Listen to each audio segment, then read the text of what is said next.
जय हिंद दोस्तों।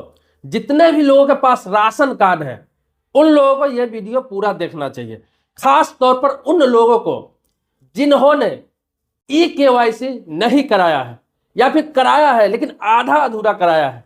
जैसे कि मान लिया जाए कि आपके राशन कार्ड में 5 लोगों के नाम है और उसमें से 2 लोग या 1 लोग बाहर रह रहे हैं, 3 लोगों का आपने ई-केवाईसी करा लिया है, 2 लोगों का नहीं कराया, या फिर 4 लोगों का करा लिया है, 1 लोगों का नहीं कराया। तो ऐसे लोगों के लिए बहुत बड़ी खुशखबरी है, बहुत बड़ा अपडेट है। पूरे वीडियो में आप बने रहिए। सबसे पहले तो आपको यह जानकारी दे दूं कि जो ई-केवाईसी का डेट था वो 30 सितंबर 2024 का था, आपने देखा होगा। फिर क्या हुआ, 30 सितंबर 2024 तक बहुत लोग ई-केवाईसी नहीं करा पाए क्योंकि लोग बाहर में रह के काम कर रहे थे, बहुत लोग देश से बाहर भी थे, कोई सऊदी में, कतर में, बहरीन में काम करते। तो इसीलिए क्या किया, सरकार ने इसका डेट बढ़ा के 31 दिसंबर 2024 किया। फिर वो भी डेट फेल हो गया, इसमें भी बहुत सारे लोग नहीं कर पा पाए। लगभग माना गया कि लगभग 15 करोड़ से ऊपर लोग ऐसे हैं जो अभी तक ई-केवाईसी कराए ही नहीं, क्योंकि आपको पता है कि 80 करोड़ से भी अधिक लोग हैं जिनको सरकारी राशन मिलता है। तो उसमें से 15 करोड़ लोग अभी तक ई-केवाईसी नहीं कराए। ये 15 करोड़ लोग जब तक नहीं करा लेंगे तब तक सरकार ने कहा है कि डेट बढ़ाया जाएगा। तो अभी क्या किया गया है, मैंने आपको पहले भी बताया था कि 31 मार्च 2025 कर दिया गया है। तो इसीलिए घबराने की जरूरत नहीं है। अब क्या है, बहुत सारे लोग ये भी सोचेंगे कि 31 मार्च 2025 तक अगर ई-केवाईसी नहीं करा पाए तो क्या होगा। तो देखिए, ये जो डेट बढ़ाना है ना, ये सरकार की मजबूरी है और ये समय दर समय डेट बढ़ता ही रहेगा। ये डेट कभी भी लास्ट डेट नहीं हो सकता है। वो इसलिए नहीं हो सकता है कि मैं आपको बता दूं कि जो राशन कार्ड बनता है वो जनगणना के आधार पर बनता है। मैंने पहले भी बताया आपको कि राशन कार्ड है वो जनगणना मतलब एनपीआर के आधार पर बनता है, जो नेशनल पॉपुलेशन रजिस्टर।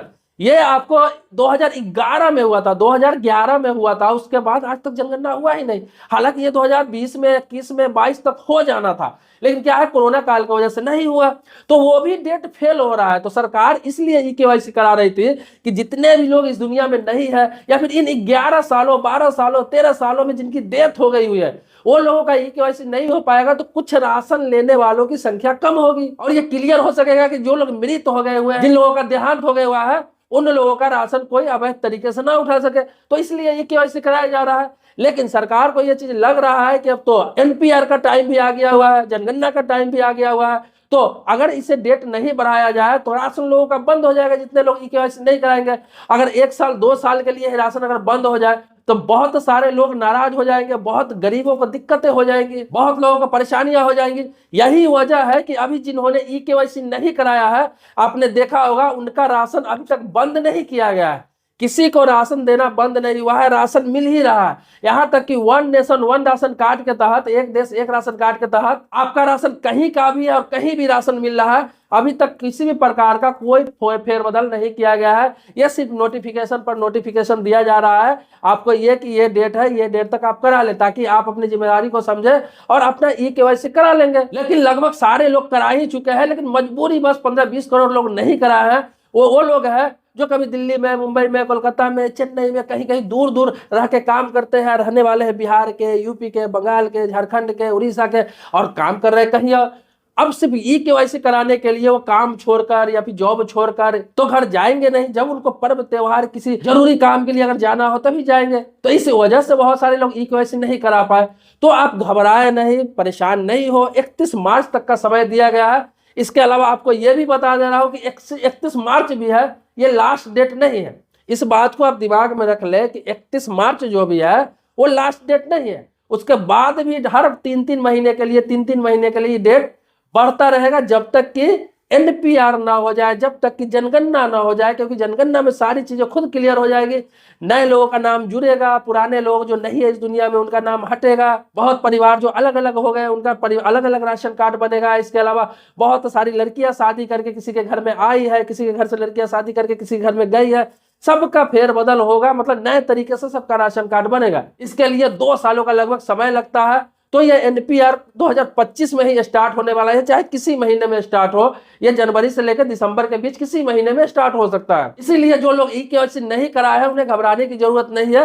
ये आपको टाइम मिलता रहेगा जब तक कि आपका ई-केवाईसी ना हो जाए। इसलिए कि जो जेन्युइन लोग हैं, जो सही लोग हैं, जो राशन के हकदार है, उन लोगों का सरकार कभी भी राशन बंद नहीं कर सकती है, क्योंकि ये राशन उन्हीं लोगों के लिए है। अगर राशन बंद करना होता तो लास्ट ये तीसरी बार जो डेट बढ़ाया गया ये नहीं बढ़ाया गया होता। तो ये 31 मार्च इसलिए किया गया है कि आपको पता ही कि मार्च के महीने में सबसे बड़ा त्योहार होली होता है, इसके बाद भी उससे पहले भी छोटे छोटे कई त्योहार हैं। तो लोग अपने त्योहार में अगर घर आए इन सभी त्योहारों में तो अपना काम करा सकते हैं, अपना ई-केवाईसी करा सकते हैं। लेकिन नहीं करा पाए, मान ली जो जहां है वहां भी ऑप्शन है, आप किसी भी कोटेदार के पास, किसी भी राशन डीलर के पास जाके करा सकते हैं। लेकिन किसी किसी को समस्या आ रही है, दिक्कत आ रही है, तो वो अपने गांव में ही जाकर कराना पसंद करते हैं, या फिर उन्हें लगता है कि वहीं जाकर कराना चाहिए। तो ऐसे लोगों को भी घबराने की जरूरत नहीं है, आप जाके करा सकते हैं। या फिर नहीं भी करा पाए तो आपका राशन बंद ऐसे इतनी आसानी से नहीं होगा। और दूसरी बात, सबसे बड़ी बात यह समझने की जरूरत है कि आपके राशन कार्ड पर अगर 5 लोगों का नाम है या 7 लोगों का नाम है या 10 लोगों का नाम है, अगर उसमें से एक व्यक्ति का ई-केवाईसी नहीं आया तो इसका मतलब यह नहीं कि सभी का राशन बंद होगा। अगर 5 लोगों का नाम है, एक व्यक्ति का नहीं आया, तो 4 लोगों का राशन तो मिलता ही रहेगा। एक व्यक्ति का अगर बंद हो भी जाए, लेकिन जब आकर आप उसे करा लेते हैं तो फिर तब से स्टार्ट हो जाएगा।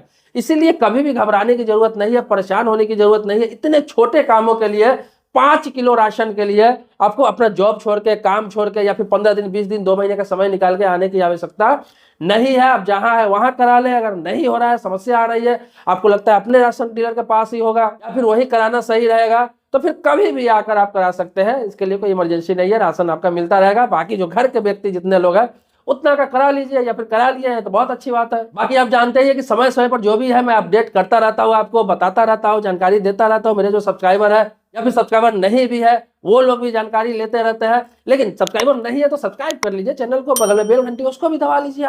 आपको भी हर वीडियो का नोटिफिकेशन मिलता रहेगा। जो सब्सक्राइबर है उनको तो मैं अपडेट हर चीज करता ही रहता हूँ, चाहे वो गवर्नमेंट स्कीम हो गया, चाहे कोई कानून का अपडेट हो गया, चाहे रेलवे से संबंधित अपडेट हो गया, चाहे मोटिवेशनल, पॉलिटिकल, बहुत तो सारे मुद्दे पर अवेयर करता रहता हूँ आपको। खास तौर पर जमीन जायदाद से जो विवाद संबंधित कोई भी होता है अपडेट, कानून या फिर कोई कमेंट आता है, तो उस टॉपिक पर वीडियो के माध्यम से ही आपको अपडेट करता हूँ। दोस्तों, एक सूचना देना चाहूंगा आपको कि यूट्यूब पर मेरा चैनल फैक्ट्स इंडिया के नाम से जो आपने सब्सक्राइब कर रखा है। दूसरा क्या, फेसबुक पेज पर फैक्ट्स इंडिया के नाम से फेसबुक पेज है जो वेरीफाई है, ब्लू टिक है। आप जाकर उसे फॉलो कर सकते हैं, क्योंकि फेसबुक पर बहुत सारे फैक्ट्स इंडिया के नाम से फेक पेज चल रहा है। आप उसे फॉलो ना करें या फिर फ्रेंड रिक्वेस्ट उसका एक्सेप्ट ना करें। वहां जो ब्लू टिक होगा, वेरीफाइड फैक्ट्स इंडिया अकाउंट है जो स्क्रीन पर आप देख रहे होंगे, उसे जाकर आप फॉलो कर सकते हैं। इसी प्रकार से इंस्टाग्राम पर जाएंगे तो फैक्ट्स इंडिया के नाम से वेरीफाइड अकाउंट आपको मिलेगा, जिसमें ब्लू टिक होगा, उसे ही आप फॉलो करें। अन्यथा कोई भी इस तरह के फैक्ट्स इंडिया के नाम से आपको अलग फेक मिल रहा है, चैनल फेक किसी प्रकार का पेज मिल रहा है, अकाउंट मिल रहा है, उसको फॉलो नहीं करें। क्योंकि फैक्ट्स इंडिया के नाम से बहुत सारे लोगों को गलत मैसेज करके उनसे पैसा उगाही करना चाह रहे हैं, ठगी करना चाह रहे हैं, इस चैनल को बदनाम करना चाह रहे हैं। जबकि सच्चाई यही है कि फैक्ट्स इंडिया के नाम से कभी भी किसी प्रकार का ना कोई डोनेशन मांगा जाता है, ना कोई सलाह का पैसा मांगा जाता है, ना किसी प्रकार का कोई चार्ज लिया जाता है। जो भी आपको वीडियो के माध्यम से जानकारी दी जाती है, बिल्कुल फ्री ऑफ कॉस्ट जानकारी दी जाती है। किसी प्रकार का कोई भी इसका पेड सर्विस नहीं है, पैसा लेकर किसी प्रकार की सर्विस नहीं दी जाती है। इसीलिए सतर्क रहे, सावधान रहे और किसी प्रकार का फैक्ट्स इंडिया के नाम से पैसे का लेन देन किसी से ना करें।